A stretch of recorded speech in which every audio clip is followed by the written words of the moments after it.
representative of the Triumph Sports School, where coach Sofia Fichenko works, revealed details of the school's separation from 14-year-old figure skater Elena Kostyleva. Kostyleva trained with Fichenko's group since December 2025 after leaving of Jenny Plashenko's academy.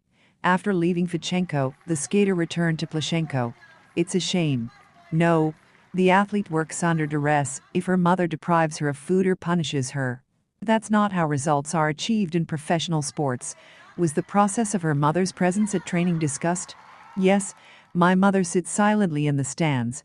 She didn't comply with this condition and yelled at the entire ice, disturbing the other athletes' work. A comment on the Triumph School's Telegram channel read, Elena Kostyleva has returned to Plashenko's coaching staff, ending her collaboration with Sofia Fichenko. Russian junior figure skating champion Elena Kostyleva has ended her collaboration with coach Sofia Fichenko, returning to Evgeny Plashenko's coaching staff, where she previously worked. This was announced in a statement from the Triumph Sports School, where Fichenko works. Kostyleva and Plashenko ended their collaboration less than a month ago, in December 2025. It was also then that Kostyleva's transfer to Fichenko's group was announced. Elena is a very talented girl, but our paths in sport are different. We are ending our collaboration and wish the athlete success in shows and competitions. Our academy system is, first and foremost, work, hard and meticulous work on all aspects of figure skating. Lena is accustomed to parties, shows, and a lack of routine. Perhaps this is her athletic path, but we can't help her in that direction. The reasons include repeated absences from training, failure to meet weight control requirements, and failure to complete training assignments, specifically the number of complete routines. Also, Elena Kostyleva, the athlete's mother champion note, interferes with the training process, doesn't comply with academy rules, and disrupts the peace at our school. A huge thank you to the Angels of Plashenko for not abandoning the athlete and for accepting her back, reads a statement published on the official Telegram channel of the Triumph Sports School. I thank Sofia Anatolievna Fichenko for the time she dedicated to me. I am grateful to Sofia Anatolievna's mother, Tatiana Ivanovna, who fed me, cooked for me, and looked after me when I lived with them. But, having met Evgeny Viktorovich at the show, I realize he was my favorite person, my coach for life. I feel at ease with him. He taught me jumping techniques that I don't want to unlearn. Kostyleva wrote on her Telegram channel. Tatiana Tarasova told RIA Novosti that she considers figure skater Elena Kostyleva's return to coach Evgeny Plashenko's group wonderful. Plashenko waited for Lena, and that's very good. They work well, I've said that before. Simply wonderful. Let them keep working, and we'll enjoy it. Tarasova said. Nobody knows. Tarasova responded when asked whether Kostyleva's departure due to misunderstandings with her mother would be repeated.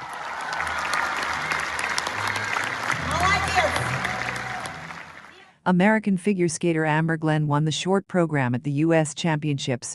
During her routine, she performed an Ultra C triple axel and received a score of 83.05 points from the judges.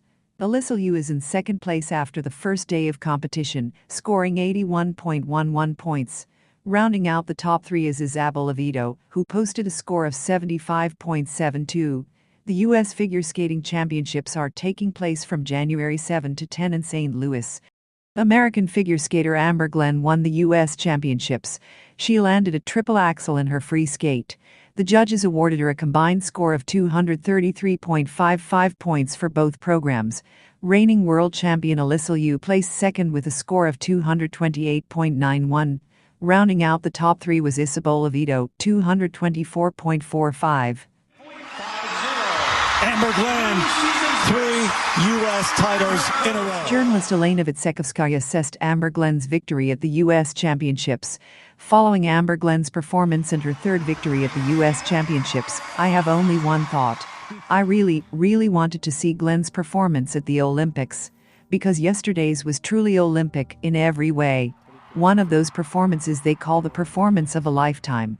I'm not saying that with such a performance, Glen will win the Olympics.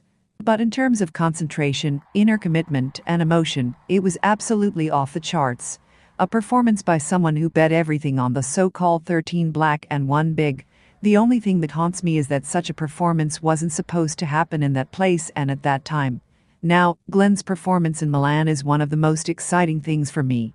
Perhaps because I don't really believe Amber will be able to skate a program like that twice in a row. Vitsekovskaya wrote, World figure skating champion Elisa Liu discussed whether she will continue her career after the 2026 Milan Olympics. I really enjoy skating, so I don't think I'll retire anytime soon, and that sounds crazy because I thought differently for a long time. A lot of people ask me if I plan to retire after this season, and I've really thought about it. I can't imagine not skating in a year. I can't imagine not being on the ice next year. Liu said, "This Olympics will definitely be very different from the last one in many ways. And not just in terms of age. Last time I was 16, and I didn't really enjoy skating. I didn't like my programs. I just wasn't involved. This time, I'm really passionate, and I'm getting to know a lot of the skaters much better than before. Many of them are newcomers. When I retired, many of them retired too. So, having returned, I feel like I'm on a completely new team. I love everyone very much. There are a lot of good skaters, so it's interesting to watch them too," the American noted.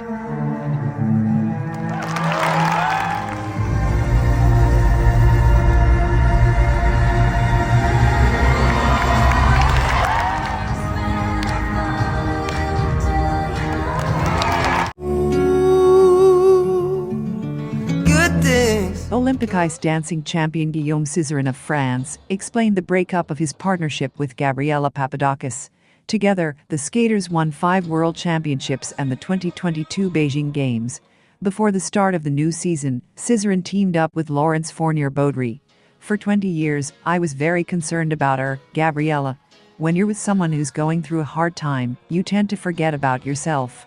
In recent years, she's been through some upheaval, several bouts of depression. And the only way I could help her was by being there and empathizing. How did this affect your daily life? She couldn't train for long periods, and I did everything I could to ensure she didn't feel the pressure because of it. Her health was the priority, everything else was secondary. Her condition was fragile enough that we even questioned whether it was worth continuing training until the games. I wanted her to feel strong again, and not see the Olympic title as the ultimate goal. What would be best for her life? But she said she wanted to continue and do everything necessary.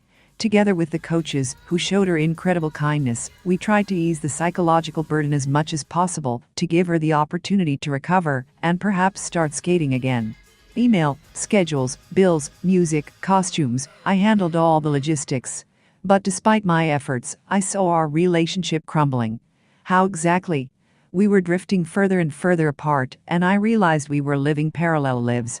I understood that it was difficult for her to be around me. She always felt like we were being compared.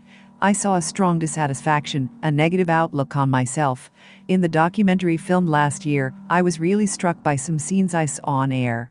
There, she talks about her fear of Romain, Agenauer, the coach, and me, even giving us the middle finger. I tried to dismiss it as something ridiculous, but I felt betrayed. Her actions confirmed that we had different values and were on different paths, Cizeron said. Papadakis previously announced a book titled In Order Not to Disappear.